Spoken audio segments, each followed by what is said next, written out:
গাজায় চলমান মানবিক সংকট আরও তীব্র রূপ নিয়েছে।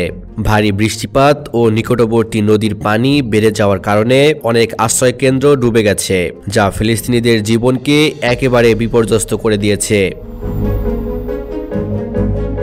ইতিমধ্যেই হাজারো পরিবার নিরাপদ আশ্রয় খুঁজতে ব্যর্থ হয়েছে এবং তারা নিজেরাই ক্ষতিগ্রস্ত এলাকায় সীমাহীন ঝুঁকিতে পড়েছে।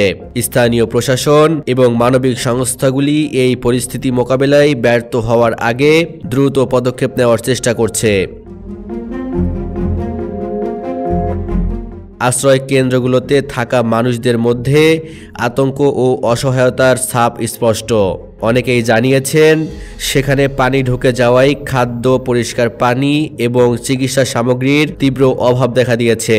শিশু ও বৃদ্ধদের অবস্থা সবচেয়ে ভয়ঙ্কর। স্বাস্থ্য কর্মকর্তারা সতর্ক করে জানিয়েছেন দুর্গম ও ভাঙা আশ্রয়কেন্দ্রে থাকা মানুষের মধ্যে সংক্রামক রোগের ঝুঁকি বেড়ে গেছে, যা এক নতুন স্বাস্থ্য সংকটের জন্ম দিতে পারে। স্থানীয় সংবাদদাতারা জানাচ্ছেন আশ্রয় কেন্দ্রগুলোতে বিদ্যুৎ ও যোগাযোগ ব্যবস্থা প্রায় অচল। মানুষগুলো পানিবন্দী অবস্থায় কেবল আশ্রয় কেন্দ্রের উচ্চ স্থানে আশ্রয় নিয়েছে।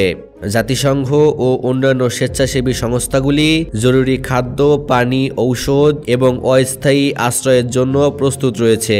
তারা জানিয়েছে তীব্র বন্যার কারণে গাজার মানুষের জীবন বিপন্ন হয়েছে এবং এই মুহূর্তে আন্তর্জাতিক সমর্থন ছাড়া পরিস্থিতি নিয়ন্ত্রণ করা সম্ভব নয়।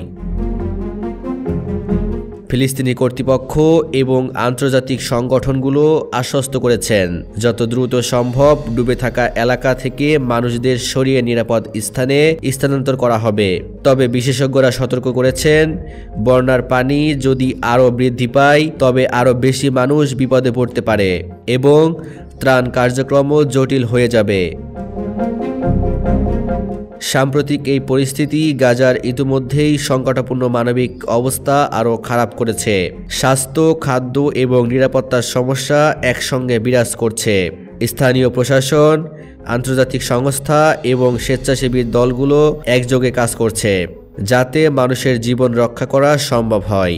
একই সঙ্গে তারা মনে করাচ্ছেন দীর্ঘমেয়াদী পরিকল্পনা ছাড়া গাজার মানুষদের স্থায়ী সুরক্ষা নিশ্চিত করা কঠিন। এই বন্যা শুধুমাত্র একটি প্রাকৃতিক দুর্যোগ নয়, এটি গাজার মানবিক পরিস্থিতিকে আরও সংকটাপূর্ণ করেছে।